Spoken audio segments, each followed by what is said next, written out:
इन पहाड़ों में दोस्त बहुत कुछ अनोखी बातें हैं जो कि एक पहाड़ का व्यक्ति ज़्यादा अच्छे तरीके से समझ सकता है, क्योंकि उसको जो है पहाड़ों के बारे में बहुत ज़्यादा, क्योंकि वो वहाँ पर रहा है, उसे बहुत अधिकतर जगहों पर उसे पता होता है कि आखिर ये पहाड़ हैं क्या, और आज की परिस्थितियों में इन पहाड़ों में जीना कैसे दूभर हो गया है। अगर बात करी जाए इन पहाड़ में रहने वालों लोगों की, तो इनके लिए पहाड़ के ये छोटे छोटे गांव एकदम वीरान से होने लगे हैं। और बात की जाए शहर के लोगों के लिए पहाड़ की इन छोटे छोटे गांव के बारे में क्या सोचते हैं, उनके लिए ये एक बहुत अच्छी जगह है, मतलब बहुत ज़्यादा सुकून देने वाली जगह है।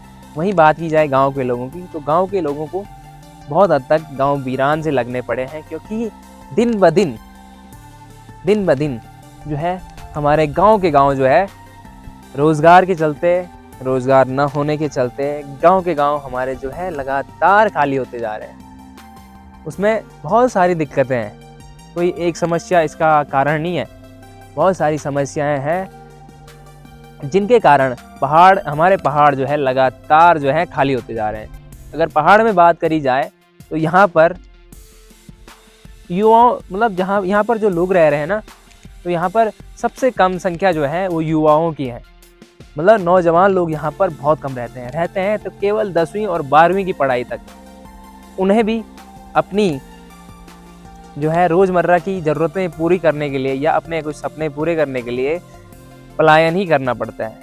और वो पलायन इस हद तक होता है कि वो नौकरी करते करते एक हद तक जब रोज़गार वहाँ शहरों में होता है तो फिर पहाड़ों में आना भी दूभर हो जाता है।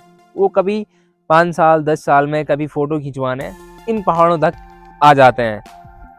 2 दिन उन्हें अच्छा लगता है, फिर तीसरे दिन रोज़गार के चलते फिर पलायन की ओर बढ़ जाते हैं।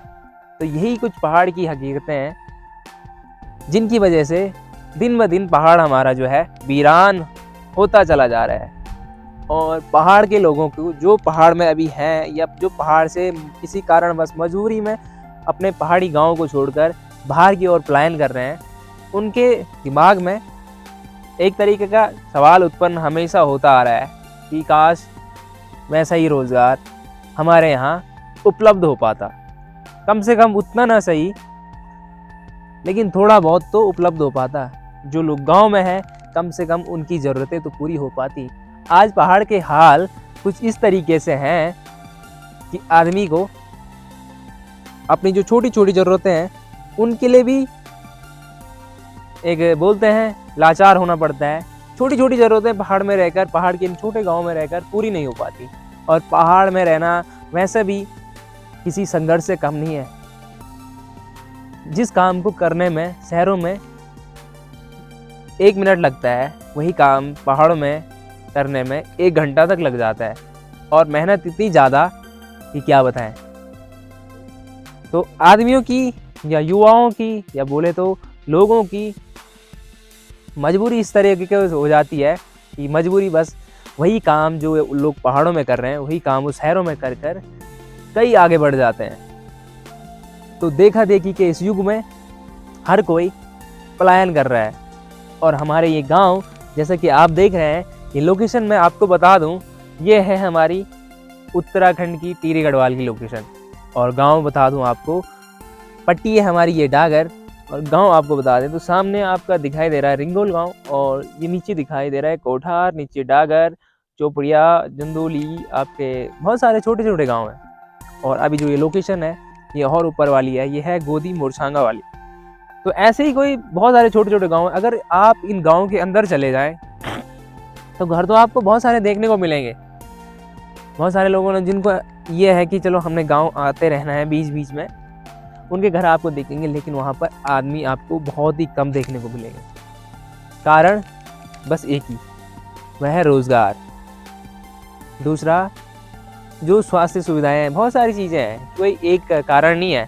और इन सभी चीज़ों के लिए जिम्मेदार बहुत हद तक हमारी सरकारें हैं। और इसी चीज़ की चिंता को लेकर हमारे उत्तराखंड के युवा, बुजुर्ग, मतलब जो भी हैं, जितने भी उत्तराखंडी हैं, सब जो हैं अपने हक के लिए कि कुछ उत्तराखंड का हमारा भला हो, जितनी मेहनत हम यहाँ कर रहे हैं उतना कम से कम हमें फल मिले। उस चीज़ के लिए लंबे समय से आंदोलन कर रहे हैं, जो कि आपने सुना होगा भू कानून को लेकर और मूल निवास को लेकर। दोस्तों ऐसा नहीं है कि उत्तराखंड में बिल्कुल ही रोज़गार नहीं है, कुछ हद तक है, लेकिन वह जो है बाहरी लोगों को दे दिया जाता है, जिनको कोई यहाँ के बारे में बिल्कुल अंदाज़ा नहीं होता और उनसे इतनी अच्छी सुविधाएं हमें मिल नहीं पाती हैं।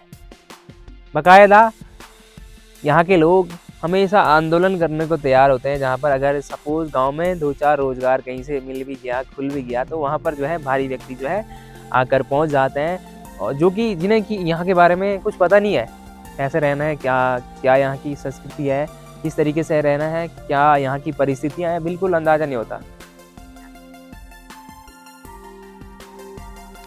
तो दोस्तों मैं बात कर रहा था मूल निवास की, कि अगर काश हमारा जो है मूल निवास हमारे उत्तराखंड में लागू होता तो हमारे मूल निवासियों को पहले रोज़गार मिलता, तो बहुत सारी चीज़ें हैं। वहीं बात की जाए भू कानून की, तो उसमें भी ऐसे ही है, आपको पता ही होगा। ज़्यादा विस्तृत जानकारी के लिए आप गूगल कर सकते हो। आजकल तो बहुत ही आसान साधन हमारे पास उपलब्ध है आज की इस दुनिया में, कि हम बड़ी आसानी से अपना ज़्यादा समय खराब ना करते हुए एकदम सटीक और सही जानकारी कई मामलों में हम इंटरनेट के प्लेटफॉर्म से ले पाते हैं। ठीक है, तो आज का व्यक्ति अगर चाहे तो कुछ ही समय में बहुत सारी जानकारियाँ इकट्ठा कर सकते हैं। तो आपको पता ही होगा बहुत सारे कारण हैं जिसका खामियाजा आज पहाड़ों को कुछ खाली होते हुए गाँव की और लेके जा रहा है। बहुत सारी चीज़ें हैं, जैसे कि आजकल पहाड़ों में बाग भी लगा हुआ है, क्योंकि जंगल नज़दीक है, और व्यक्तियों का जीना यहाँ पर दिन के समय भी आपको जंगली जानवर मिल जाएंगे, वो आप पर अटैक करेंगे। ये नॉर्मल सी बात है, सामान्य सी बात है कि जानवर जो है व्यक्तियों पर अटैक कर ही लेते थे। पहले के समय में बहुत ज़्यादा होता था, लेकिन पहले के लोग उनसे लड़ जाते थे। लेकिन आज के समय वैसे ही गांव में लोग बहुत कम हैं, तो जो हैं भी उन्हें कहीं जंगली जानवरों का डर है, कहीं बाघ का डर है। ठीक है, बहुत सारी समस्याएं हैं। जो काम वो कर रहे हैं, जो खेती वो कर रहे हैं, उनकी खेती को जो है जानवर नष्ट कर दे रहे हैं। ठीक है, कौन से जानवर? बहुत सारे जंगली जानवर पहाड़ की खेती का जो है नाश कर देते हैं। तो पहाड़ में जीना आज के समय बहुत ही कठिन हो गया है, और कोई नहीं चाहता कि हमारी दिनचर्या बहुत कठिन हो। हर व्यक्ति चाहता है कि हमारी दिनचर्या बड़ी आसान हो, हम खुश रहें, काम हम कम करें, पैसा हम ज़्यादा कमाएं, धन दौलत हमारे पास ज़्यादा है, और हम काम कम करें। और यह चीज़ हो पाती है शहरों में। ठीक है, जिसके कारण लगातार जो है पलायन होता जा रहा है। वहीं पहाड़ की बात की जाए तो यहाँ मेहनत बहुत ज़्यादा है, पैसा बहुत कम है, पैसा बोले तो है ही नहीं। ठीक है, इसीलिए जो हमारे पहाड़ लगातार खाली होते जा रहे हैं, और जो पैसा है भी वो बाहर के लोग लेके जा रहे हैं। ठीक है, इसीलिए उत्तराखंड जो है भू कानून और मूल निवास की लड़ाई को लगातार लड़ रहा है। आप अधिक जानकारी के लिए गूगल पर सर्च कर सकते हो उत्तराखंड में मूल निवास क्या है और उत्तराखंड का भू कानून क्या है। ठीक है, क्योंकि मेरे से बेहतर जानकारी आपको इंटरनेट पे बहुत कम शब्दों में देखने को मिल जाएगी। बाकी बहुत सारे कारण हैं, बताएंगे अगली वीडियो में। बाकी आपको ये लोकेशन कैसे लगी? अभी बारिश हुई तो स्पेशली घर से और यहाँ तक कम से कम मैं 4-5 किलोमीटर यहाँ तक आया हूँ स्पेशली ये वीडियो बनाने के लिए, ताकि मैं आप अपनी एरियाज़ का ये बेहतरीन सा दृश्य आप लोगों को बता पाऊँ। तो दोस्तों मेरी इस मेहनत के लिए एक लाइक अवश्य करना, और चैनल पर आए हो तो चैनल को सब्सक्राइब ज़रूर करना। उम्मीद करते हैं आप लोगों को मेरे विचार अच्छे लगे हों। ठीक है, उम्मीद करता हूँ, लगे ना लगे हो आपकी इच्छा, बताना कमेंट सेक्शन में कैसे लगे। ठीक है, मिलते हैं एक नई वीडियो के साथ, एक नए प्रयास के साथ, एक नई ऊर्जा के साथ आप लोगों के बीच फिर मुलाकात होगी एक नई वीडियो में। तब तक के लिए आप लोग हमारे चैनल पर अगर आपके पास समय है तो और भी वीडियोस देख सकते हो। बाकी ZW ब्लॉग आपके दिन की मंगलमयी की कामना करता है। आपका दिन मंगलमयी हो, आप स्वस्थ रहें, मस्त रहें। इसी के साथ हम अपनी वाणी को आज की इस वीडियो में विराम देते हैं। मिलते हैं अगली नई वीडियो के साथ। ठीक है, बहुत बहुत धन्यवाद। बहुत बहुत आप लोगों का आभार इतने लास्ट तक वीडियो में बने रहने के लिए। ओके।